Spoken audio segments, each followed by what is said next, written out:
I have a confession to make. I've never beaten Myst. Yeah, but haven't you reviewed it, you might ask? And to that I'd say, wow, thanks for following my work. That's amazing.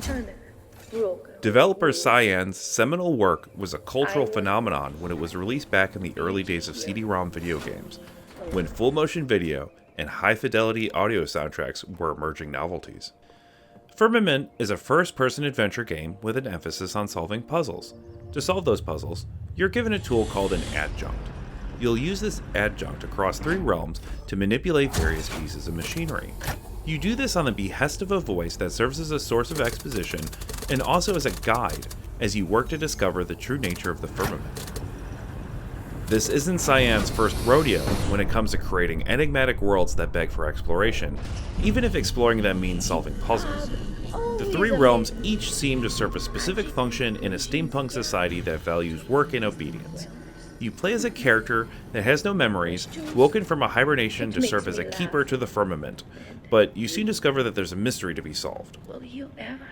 While previous Cyan-developed games have relied on moon logic and cryptic puzzles, the type of puzzles you'll experience in Firmament never felt like they required leaps of logic. Everything made sense, and there were only a few times when I felt like I was missing the way forward.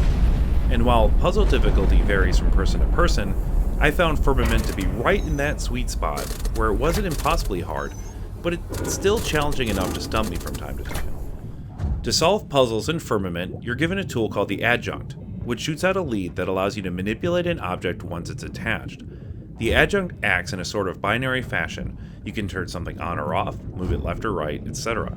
For some objects, you can switch modes, so something you can turn left or right, you can also move forward or backward, for instance.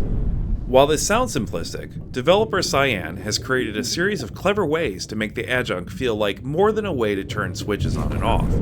Firmament has a wide variety of puzzle types. Some use logic, others use line of sight, etc. Puzzles aren't always just standalone, as you'll sometimes have to manipulate something at one end of a realm to create a way forward on the other end. As you explore more of the world of Firmament, you'll get upgrades to the adjunct to allow you to get to places you weren't able to before. There are 3 upgrades: torque, range, and concatenate. Torque allows you to turn certain switches you previously couldn't, range extends the reach of the adjunct, and concatenate allows you to chain together switches, often to power something.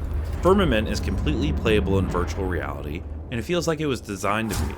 There are many times when you are gifted a beautiful vista just for figuring out a mundane puzzle, and the adjunct was designed specifically to be used as a hand-mounted device.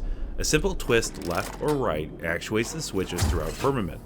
However, there are a lot of times where you ride elevators and vehicles, something that was not pleasant for someone who is easily motion sick like myself. I ended up playing Firmament mostly with a good old-fashioned monitor, thank you very much. I really enjoyed Firmament. Cyan has a specific brand of world building and puzzle creation that has captivated me ever since I was a little kid, and Firmament really sates a specific appetite. It feels like a game that was made by a developer that has had decades to hone their puzzle chops. It also has a story that compelled me to look for answers, and though the answer ended up being a little cliche, I enjoyed the view. Thanks for watching. We are Culture Combine.